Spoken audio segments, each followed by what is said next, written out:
ఓం నమో భగవతే శ్రీ రమణాయ. చాలా సంతోషం నాయన.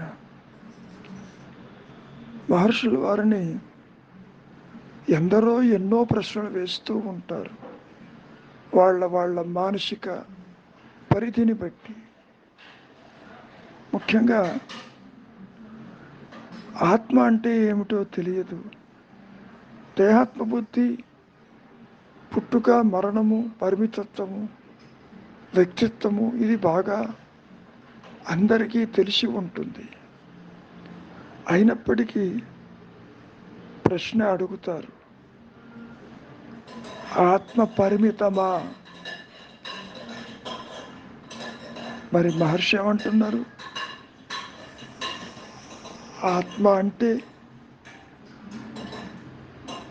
జీవాత్మయే ఆత్మ. మరి జీవాత్మ అంటే ఆ రెండు వేర్వేరా? మరి ఒకటేనా?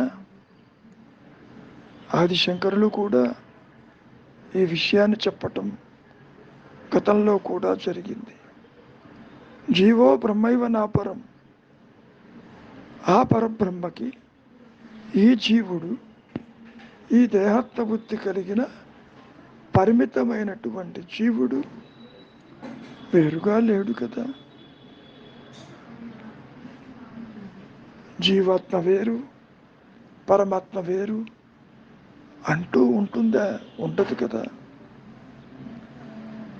కొత్తగా వచ్చింది అది ఎప్పుడైనా నశించిపోతుంది. దాని అర్థం సృష్టించబడేది, కనపడేది మరి పోతుంది కదా. మరి సాగు పుట్టుకలు లేనిది, బాహ్యాంతరములు లేనిది, జనన మరణాలు లేనిది ఒకటి ఉంటే కదా నీవు ఇన్ని విషయాల్ని ఇక్కడ ఆలోచిస్తున్నావు. ముఖ్యంగా ఈ దేహాత్మ బుద్ధి ఏదైతే ఇప్పుడు ప్రకాశిస్తున్నదో పరిమితమైన నేనుగా, అది ఆభాస కాంతిలో ప్రకాశిస్తుంది. ముఖ్యంగా అది యథార్థము, సత్యము అని భ్రమ చెందుతుంది. దేహం సత్యమని, సంసారం సత్యమని, ప్రదేశాలు సత్యమని, బంధం ఒకటి ఉన్నదని. అందుకే అంటున్నాడుగా జీవుడు, నాది నాది నాది అంటూ. కనుక ఒక విషయాన్ని బాగా గుర్తుపెట్టుకోవాలి. కల్పనకు దానిలోనే వికల్పము ఉండి తీరుతుంది. ఇది బాగా అర్థం చేసుకోవాలి. ఊహాజనితమైనటువంటి మానసికమైన ధోరణిలో అది నష్టమయ్యేటటువంటి స్థితి కూడా ఉంటుంది. కొత్తగా ఆగుపించేది శాశ్వతం కాదు కదా. కనుక ఏది కనిపిస్తుందో చూడు. నువ్వేమంటావు? దేహము, సంసారము, జగత్తు. ఓకే, ఈ కనిపించినటువంటి ఆ స్వరూపాలు జగత్తు కావచ్చు, ఇతరులు కావచ్చు, నీ దేహమే కావచ్చు, నీ సంసారమే కావచ్చు. అది నీవు నిద్రిస్తున్నప్పుడు కనపడుతుందా? నీకు కనపడదు కదా. మరి అది లేకుండా నిద్రావస్థలో ఉన్నదేమిటి? నీ సహజత్వం. కాబట్టి ఈ అభాసమైనటువంటి స్వయం ప్రకాశము కానీ ఈ దృశ్యమాన ప్రపంచంలో మరి దానికి ఆధారం ఏమిటో చూడు. మరి ఏ మినహాయింపులు లేవి పెట్టుకోకుండా పూర్తిగా నీవు శరణాగతి చెందు. అప్పుడు నీకు అర్థమవుతుంది మిగిలి ప్రకాశించేది ఏమిటో నీకే తెలుస్తుంది. పుట్టినది గిట్టక మానదు, కనిపించినది అదృశ్యము చేయక మానదు, అదృశ్యము కాక మానదు. మరి జనన మరణాలకి తావు లేకుండా, ఉదయ అస్తమానాలకి తావు లేకుండా, ఎప్పుడూ ఒకే రీతిగా సర్వకాల సర్వావస్థల యందు నిలిచి ప్రకాశించేది ఒక్క సత్యము మాత్రమే. అదే నేను ఉన్నాను అన్న ఎరుక. అది ఎక్కడ ఎప్పుడు ప్రకాశించినా ఒకే రీతిలో ఉంటుంది. ఆత్మ అనుభవము వేరువేరుగా ఉండదు. వ్యక్తిత్వ ఆత్మ అనుభవాలంటూ ఉండవు. ఆత్మ ప్రకాశంలో జీవుడెక్కడ, జగత్తెక్కడ, ఈశ్వరుడెక్కడ, ద్వైతం ఎక్కడ, జనన మరణాలు ఎక్కడ, అవస్థాత్రయములు ఎక్కడ, అన్నీ ఎగిరిపోతున్నాయిగా. అంటే దాని అర్థం ఏమిటి? ఇవన్నీ ఆలోచనలేను. ఆలోచనలు ఎవరికి? నాకు, నేనంటావు. ఆ నేను చూడబోతే లేదాయే, ఉన్నది అహంస్ఫురణ మాత్రమే కదా. మరి ఇంత చిన్నదానికి ఎందుకీ వాగ్వివాదాలు? దానివల్ల ప్రయోజనం ఏంటి? ఏదీ లేదు కదా.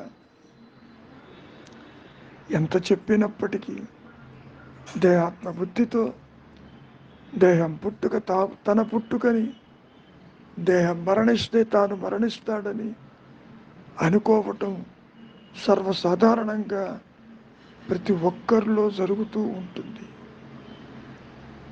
ఆ సందర్భంలోనే మహర్షుల వారిని ఇంకో ప్రశ్న అడుగుతున్నారు. ప్రశ్నించింది చాలక, మరణించిన తర్వాత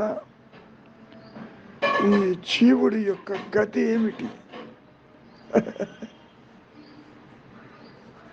దానికి మహర్షుల వారు ముందు బతికి ఉన్నటువంటి ఇప్పటి గతి చూడు, భావి గతి అది చూసుకుంటుంది దానంతటిది.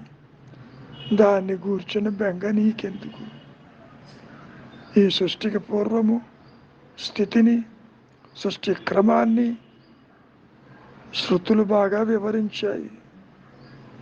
ముందు నీకు వర్తమానం అర్థం కావాలని దాని ఉద్దేశ్యం. గతమేమిటి, భవిష్యత్ ఏమిటి? వర్తమానం యొక్క ఎక్స్పాన్షన్సే కదా గతమని, భవిష్యత్ అని.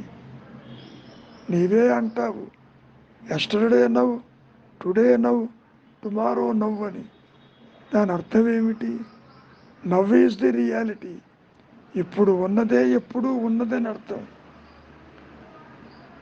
కనుక నువ్వు పుట్టానంటున్నావు కనుక మరి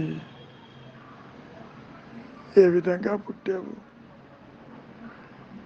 నిన్ను సృష్టించింది ఆ దైవమని అంటున్నావు.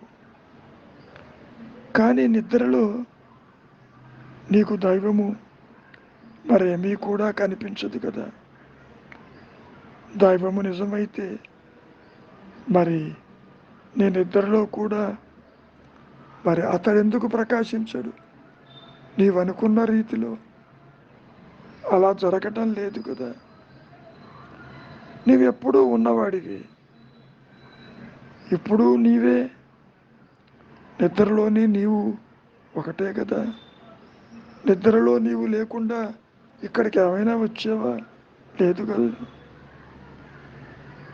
నిద్రలో ఉన్న నీవు, ఇప్పుడు ఉన్న నీవు వేరు కాదు కదా.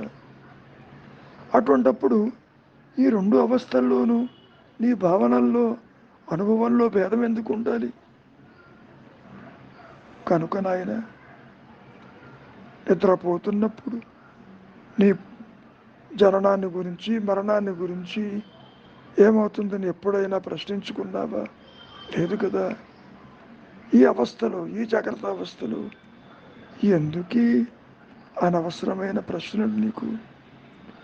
పుట్టినవాడే పుట్టుక, దాని నివారణం, దాని కారణం, చివరికి దాని ఫలితాలు, వీటన్నింటినీ తర్కించి ప్రయోజనం ఏమిటి? పుట్టుక దేనికి నాయన? అహంభావానికే, దేహానికే, దేనికో చూడు. ఆ నేను దేహానికి సమమా, భిన్నమా? అహంభావం ఎట్లు కలిగింది? నీ స్వభావం అదేనా అని నీవే విచారించాల్సిన అవసరం ఉంది. అంతేకాని ముందు మోహాన్ని తరించితే సంశయాలు నిన్ను బాధించవు. ఆత్మ విచారం నిలిచిపోతే ఎన్నోసార్లు చెప్పుకున్నాం, లోక విచారం ఆరంభమవుతుంది. కనుక ఆత్మవిచారం సాగించు. అప్పుడు ఈ ప్రశ్నలు, ఈ అనాత్మ, ఈ ద్వైతము, ఈ మాయ అంతా దృశ్యమైపోతుంది నాయన. మిగిలి ప్రకాశించేది నీ సహజత్వమే. ఆత్మే ప్రకాశిస్తుంది. ఆత్మ తన్ను తాను విచారించటం అంటే ఇదే కదా మరి. ఆత్మ పదానికి ఎన్నో అర్థాలు ఉన్నాయి. మనస్సని, దేహమని, జీవమని, వ్యక్తి అని, పరమాత్మని. ఇంతెందుకు, సర్వము ఆ పదమే సూచించేది. జీవాత్మ, భూతాత్మ, ప్రేతాత్మ, చిదాత్మ ఒకటి కాదు. ఆత్మ అంటే నేను ఉన్నానన్న స్వయం ప్రకాశము కలిగిన ఎరుక మాత్రమే. అది మంచిది. మౌనమే నీ సహజత్వం.